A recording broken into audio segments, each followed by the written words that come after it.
Good morning, everybody. So, before we start today's session, I don't know about you, but I get really grumpy when I don't have some key thing in the morning. And the key thing that I have in the morning is, well, let's do a poll to see whether you are as grumpy as I am if I don't have this. So, the first poll, and I think it's a very serious poll, is how many of you had a Twinings cup of tea this morning? Come on, I work for Twinings. I had to bring this into the conversation. Okay, that's looking interesting. Right, so if my marketing folk were in the room, they're thinking, brilliant, we've got massive opportunity, and I don't have enough Twinings tea in my bag to sell to you later on. But if I could please implore upon you, please drink my tea. I need to pay for my program. So, okay. Now that we all teed up, let me ask you this question. Show of hands, how many of you are sitting with this question right now? Transformation or not transformation? Cool, so there are some people sitting with this question. And the question goes even further. Brown field, blue field, green field, and every other field in between? Does that sound familiar? Well, those are the questions that we asked ourselves when we started our transformation journey, which is, what do we do? Brown, blue, green, and everything in between. But I tell you what, when you start off even thinking about this, and you have the master plan on how you're going to do this, the following happens. The day you have the plan, and I think Mike Tyson said this best at all, everybody has a plan until they get punched in the face. And so I had to bring AI into the conversation. Now, there's no way I could do a presentation without AI. So I asked AI to capture the emotional state that I went through during the program. And I think it did a pretty decent job in capturing that. Well, it's my job today to prevent you from experiencing that emotional state so that you don't experience what we experienced. Okay, so where do we start off with? Well, you start off with a simple question on why. Why do you go through this transformation? Why do you do the blue, green, and every other field in between? Well, for us, this became our North Star. The questions we asked ourselves why we were doing our transformation was based on the following. The first one is that if the platform that we were looking for did not help accelerate innovation, then why do it? And for us, everything that we were talking about, because you as consumers demand of us better quality, experiences where you need us to be at, more innovative products. So for us to be able to deliver that, the platform that we were looking for needed to accelerate this. The second thing is, long before cybersecurity was even news, cybersecurity has always and will always be something that's important to me. And we needed to embark on a journey where we had 10 different ERPs across my landscape.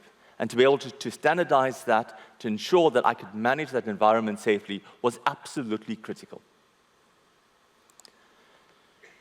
The next one was data. You all heard the saying, data is the new oil.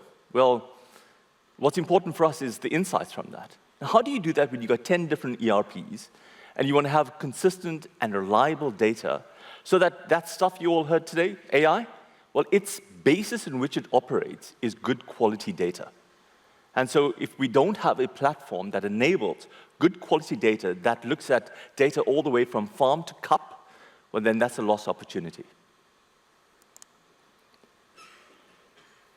And if we couldn't achieve that through end-to-end digitization, and again, looking from farm to cup, this platform needed to accelerate that, needed to be able to give capability, that all the cool stuff that you hear about, we need to look at this end-to-end and say, well, how do you digitize our business? So the platform's next requirement was being able to do that.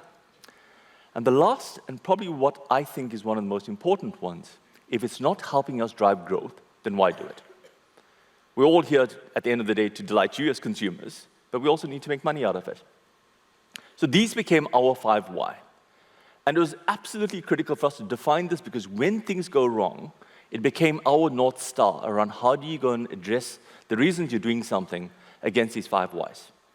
And when we started this journey, a number of people have said to me, well, Sandeep, it's actually really impossible.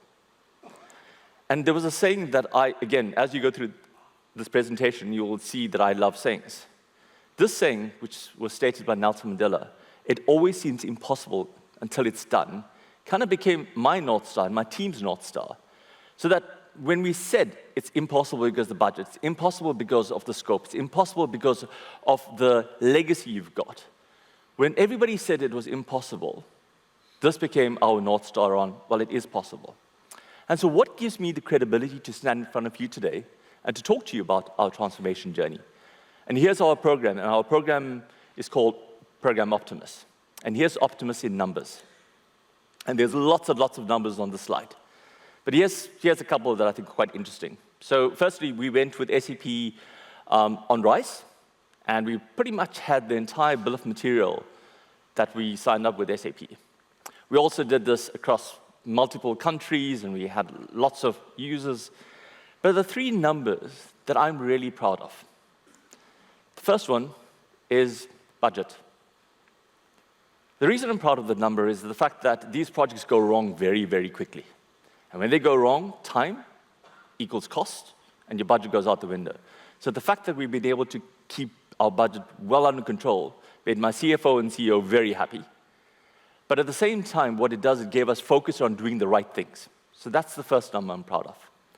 The second number I'm proud of is the third-party teams.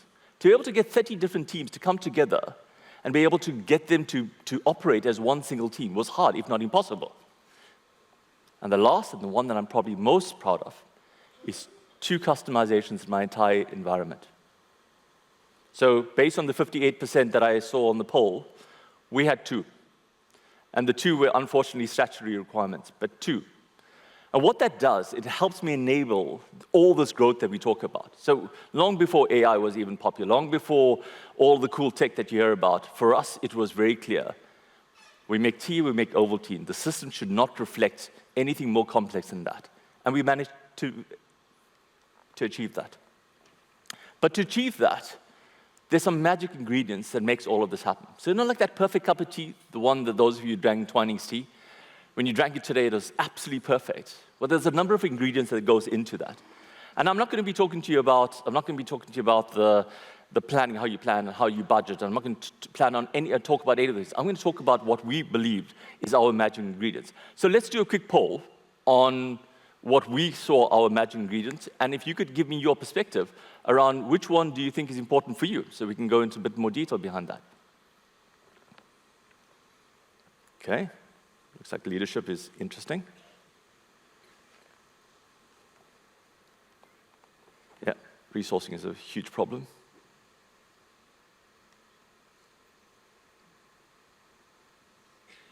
Interesting. Yeah, resourcing is an absolute challenge. Cool, okay. Thank you for that feedback. So what made our journey interesting? What were our magic ingredients? The first one was leadership. And what makes leadership interesting is that it starts off with you.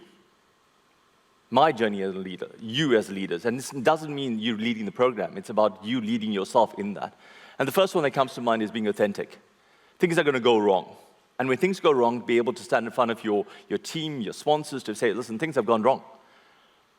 But trust me, I've got a way to be able to change that or to correct it. So being authentic, so that people you don't walk around there thinking that you've got the world on your shoulders and you can't solve it. Well, there's people around you that can help you. The second thing was courage. You don't achieve what we achieved without having a sense of courage. And courage is absolutely important because when things go wrong, you're going to be tested in ways that you've never been tested before. So you're going to be looking very deep within yourself to say, well, how do I step out of it? And the last one, I think, is probably one of the most important for me, is be humble. Because you're going to make mistakes, and I don't know about you, I don't do this on a daily basis. So as a result, we did make mistakes. And being able to learn from the mistakes and to make sure that we don't repeat them was absolutely critical. The next, and it's probably one of the most important in my mind, was sponsorship and partnership. Knowing who has the veto rights in your program is important because when things go wrong, when you challenge, when you deal with scope, who has that final say? And knowing that up front is absolutely critical. Also, at the same time, knowing who's got your back, because again, things are going to go wrong. And when things go wrong, knowing who's going to help you navigate this world is important. And the sense of partnership, there's no ways you could do this without a sense of partnership. And whether it is your SI, whether it is people like SAP. And by the way, talking about SAP, this is the perfect way to negotiate. Bella, where are you? So I'm about to, there we go. So I'm about to sign my new contract. So in the spirit of partnership, we'll be dealing with the contract at the break. So this is the perfect time to do this. But you can't achieve this without people like SAP, because it's a journey. You don't know enough. Your SI knows more than you. Your integration partner, your partners around warehouse management software know more than you. So listen to them, understand with them. And for us, the mindset that we had was win-win. And it's a lot harder to go to a win-win situation than to be in a situation where you take the stick up and you let's beat everybody up. Because all that happens, you just have bloody noses. And for us, that was not a philosophy that I wanted to have. It was really important that we walk into this with a win-win mindset. Program culture. Every single program focuses on end user. What happens to the end user? How do they do things on day one? Well, you've got an unusual circumstance which you're getting, whether it's 30 teams or 50 teams, whatever the number is, to come together to operate in a particular way.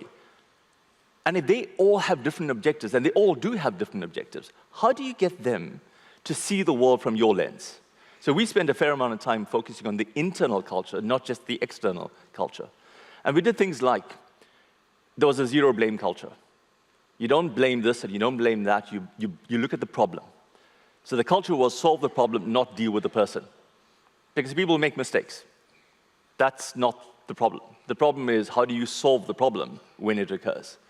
The second thing we did was we brought in this concept of one team.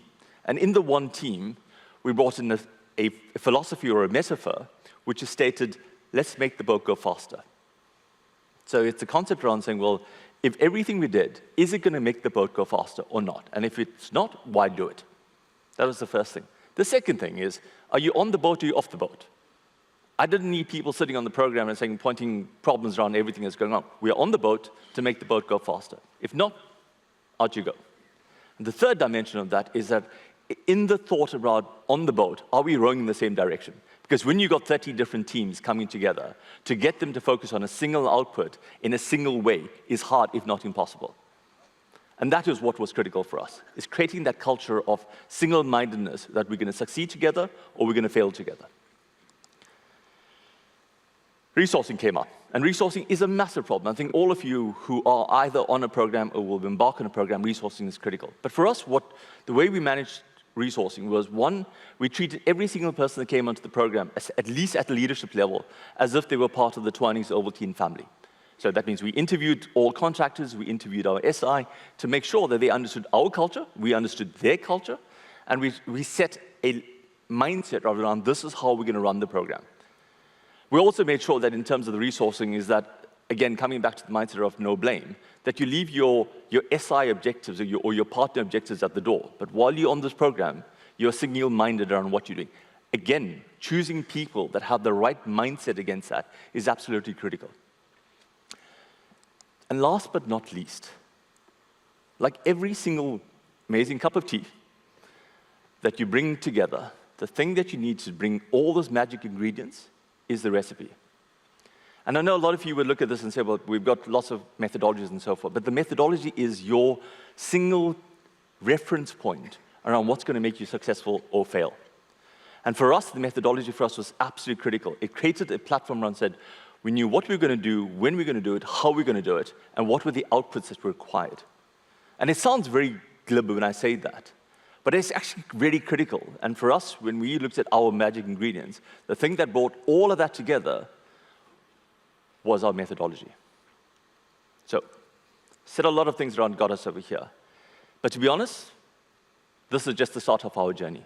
The easy part was actually getting all of that in. The really difficult part, and I think this thing says it best, is that our journey of 1,000 miles is only beginning now. I have no doubt in my mind that the journey that lies ahead of us, to be able to take that value that you saw early on and make that reality, is where the work really starts.